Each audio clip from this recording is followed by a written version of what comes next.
Hello friends, मैं हूं अजीज। आप देख रहे हैं मूवी स्टॉक चैनल, जिस पर आज मैं बात करने वाला हूं हॉलीवुड से रिलेटेड आई हुई कई सारी मूवीज और सीरीज की अपडेट के बारे में, जिनमें ज्यादातर तो वो कहते हैं ना कि काफी बड़ी मुसीबत अक्रॉस द स्पाइडरवर्स पर आई है, और इसके अलावा मार्वल के यूनिवर्स से रिलेटेड छोटी मोटी बहुत सारी अपडेट है, जिन सब पर अब आपके समय को बिल्कुल भी ज्यादा ना वेस्ट करते हुए चलिए सीधे मुद्दे की बात करते हैं। लेकिन उससे पहले हर बार की तरह बनेगी मेरी छोटी मोटी सी रिक्वेस्ट, जो की है इस चैनल को सब्सक्राइब, वीडियो को लाइक और शेयर करने की तो कर लो।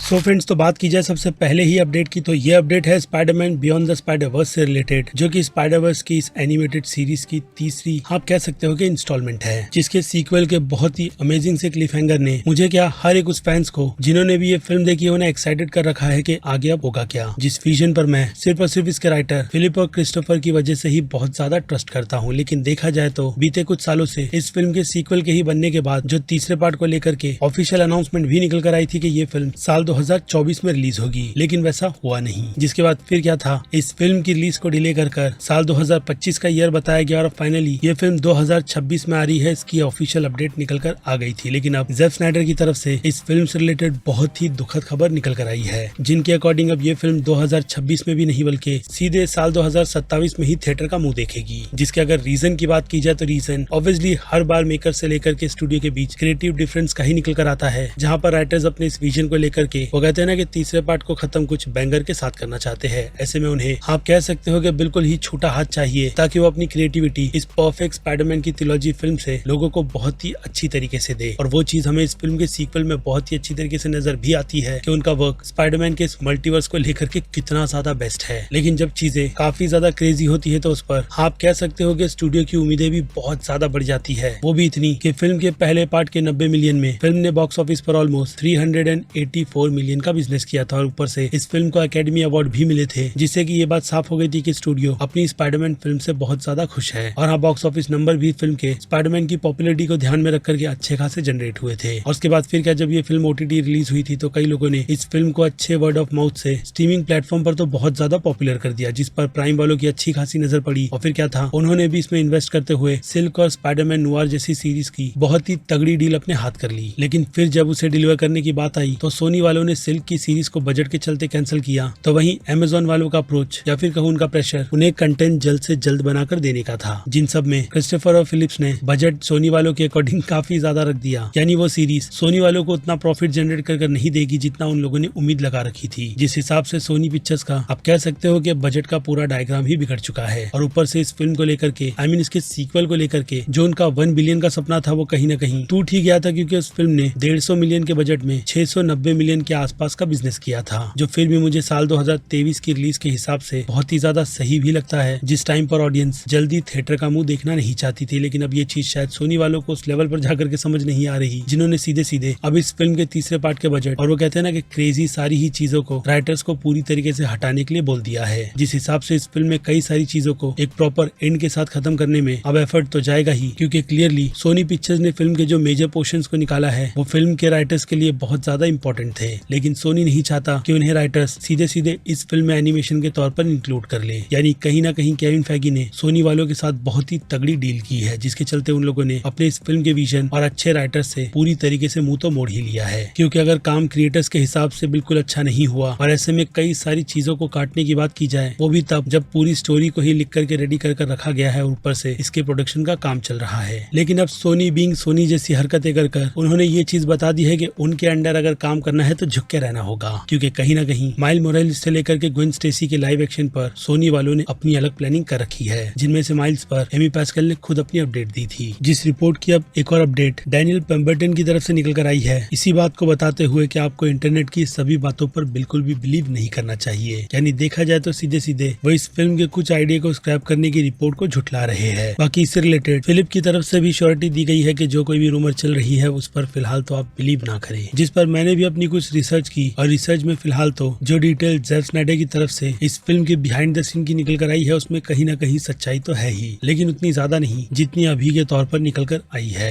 लेकिन फिर भी फिलिप और क्रिस्टोफर को लेकर के सोनी वालों के बीच कुछ अच्छा तो नहीं चल रहा। खैर, तो इससे हटकर बात की जाए हैरी पॉटर की सीरीज की, तो हाँ, इस सीरीज से रिलेटेड फाइनली कास्टिंग कॉल की अनाउंसमेंट निकल कर आई है, जो कि इसी बात की कंफर्मेशन दे देती है कि मेकर्स अपनी इस सीरीज के कहानी के आर्क पर पहुंच गए हैं, जो कि अच्छा खासा बजट भी डिमांड करती है, और एचबीओ वाले ऐसे शो शोज पर तो पैसे लगाएगी ही। बाकी देखते हैं कि कास्टिंग में अब इस सीरीज की 3 लीड मेन कास्ट पहले के एक्टर को सरपास कर पाती भी है या नहीं। और कलर्स को लेकर के बकचोदी अगर जरा सी भी हुई तो फैंस इस सीरीज को छोड़ेंगे नहीं, क्योंकि इस सीरीज से रिलेटेड मेकर्स की तरफ से कलर को फुल्ली सपोर्ट करते हुए एक हिसाब से फैंस की जलाई ही गई थी। बाकी हाँ, सीरीज की फिल्मिंग भी अगले साल से ही शुरू की जाएगी, जिसमें एक्टर्स की एज की अगर बात करूं तो 9 से 11 साल के बच्चों की डिमांड की गई है। और इसके अलावा इसके पूरे सीजन में पहली ही पूरी बुक को कवर किया जाएगा, जो कि एक हिसाब से एक अच्छी खासी कहानी का अंत बहुत ही ज्यादा डिटेलिंग से करेगी, या फिर कहूँ नॉवेल की ऑनेस्टी पर चलते हुए, जिस विजन को मैं भी देखना चाहूंगा। लेकिन वो कहते हैं ना कि बिना किसी एजेंडास के साथ। और फिर बात की जाए हॉलीवुड रिपोर्टर वालों की अल्ट्रॉन वाली रिपोर्ट पर, तो आपको पता ही होगा कि उनके साथ साथ डेडलाइन वालों की तरफ से भी अल्ट्रॉन रिटर्न आ रहा है, इस बात की कंफर्मेशन दी गई थी। लेकिन अब इसमें एक छोटा सा ट्विस्ट ये है कि उन्हें ये नहीं पता कि अल्ट्रॉन रोबोट के फॉर्म में रिटर्न करेगा या फिर ह्यूमन के, जो चीज डेफिनेटली कॉमिक बुक में भी हुई है। लेकिन फिल्म में यानी कि सीरीज में उसे कैसा दिखाया जाएगा वो तो अब इस सीरीज से रिलेटेड और भी ज्यादा डिटेल निकल कर आएगी तभी पता चलेगा। लेकिन जो भी हो, एक आइकॉनिक कैरेक्टर रिटर्न कर रहा है, इसी बात की खुशी मनानी चाहिए। जिससे रिलेटेड एक कास्टिंग की भी कंफर्मेशन दी गई है, जो नाम टॉड स्टैनविक का है, जिन्होंने इसके पहले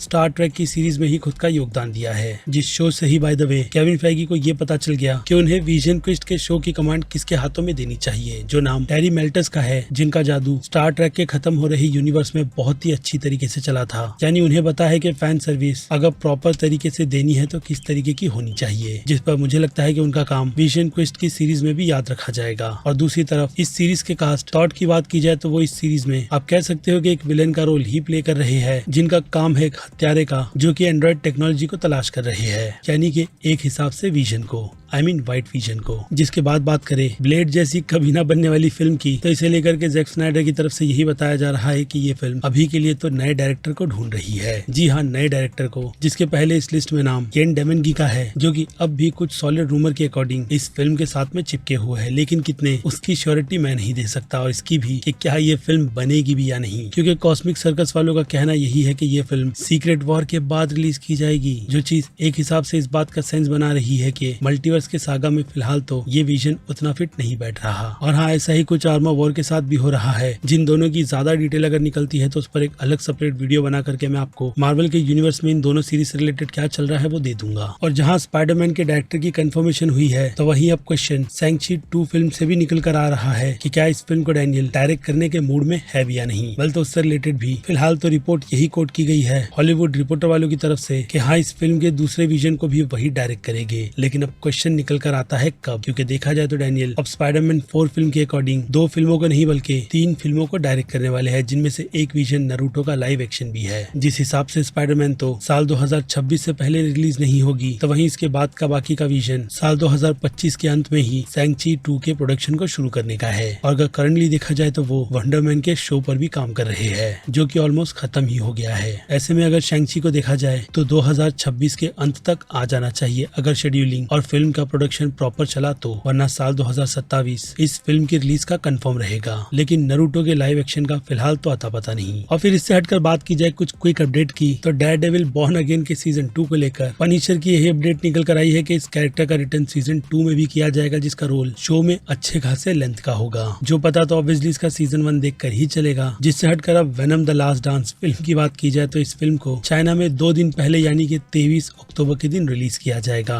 यानी स्पॉयलर्स भर भर कर मिलेंगे, इस बात की श्योरिटी अभी से हो जाती है। और इसी के साथ साथ इस फिल्म के फाइनल ट्रेलर को लेकर के 12 सितंबर की रिलीज डेट ऑफिशियली कंफर्म कर दी गई है, जिसे देखने में मैं तो उतना ज्यादा एक्साइटेड नहीं हूँ। और वहीं बात की जाए डेडपूल एंड वुल्वरीन फिल्म की डिजिटल रिलीज की, तो इस फिल्म की डिजिटल कॉपी, याद रहे डिजिटल कॉपी अक्टूबर के मंथ में रिलीज की जाएगी। जिसके बाद बात करें पीसमेकर सीजन 2 पर, तो जेम्स गन की तरफ से कंफर्मेशन इस शो को साल 2025 में रिलीज करने का दिया गया है, वो भी आधा साल निकल जाने के बाद। यानी कि इस सीरीज को सुपरमैन फिल्म के बाद रिलीज किया जाएगा, जो फिल्म ऑफिशियली नेक्स्ट ईयर 11 जुलाई की रिलीज डेट पर सेट है। और फिर बात की जाए नेटफ्लिक्स की फिल्म हैप्पी गिलमोर 2 की, तो इसके प्रोडक्शन को यानी कि फिल्मिंग को शुरू कर दिया गया है, जिस फिल्म के सीक्वल के लिए मैं बहुत ज्यादा एक्साइटेड हूँ, जिसकी कुछ पुरानी कास्ट भी रिटर्न कर रही है, जो इमेज आपको स्क्रीन पर दिख रही होगी। और फिर इसके अलावा फैंटम ऑफ ओपेरा पर एक फिल्म की अडेप्टेशन की जा रही है डिज्नी के लिए, इसकी भी कंफर्मेशन निकल कर आई है, जिसे डायरेक्ट करने की जिम्मेदारी कैनी ऑर्गेटा को दी गई है, जिनका विजन यानी कि डायरेक्टिंग स्टाइल मुझे बिल्कुल भी पसंद नहीं आता। बट खैर, इससे हटकर हॉकाई के सीजन 2 की बात की जाए, जी हाँ सीजन 2, तो उस पर मार्वल अब भी काम कर रहा है, यानी ये सीरीज आएगी। फिलहाल तो आप इसकी छोटी मोटी सी श्योरिटी पकड़ कर चलो। खैर, तो ये थी सारी की सारी अपडेट हॉलीवुड की मूवीज और सीरीज से रिलेटेड, जिन सभी पर अब आपकी क्या राय बनती है वो आप मुझे कमेंट में लिख कर बताइएगा। क्योंकि अब फिर क्या वक्त है इस वीडियो को यहीं पर दी एंड करने का। बाकी मैं हूँ Aziz, movie stock channel like share और सब्सक्राइब भूलना मत। मिलूंगा जल्द ही दूसरी किसी वीडियो में। Till then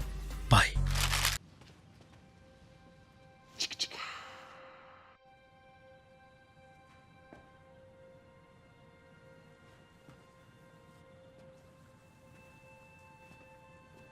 You're still here.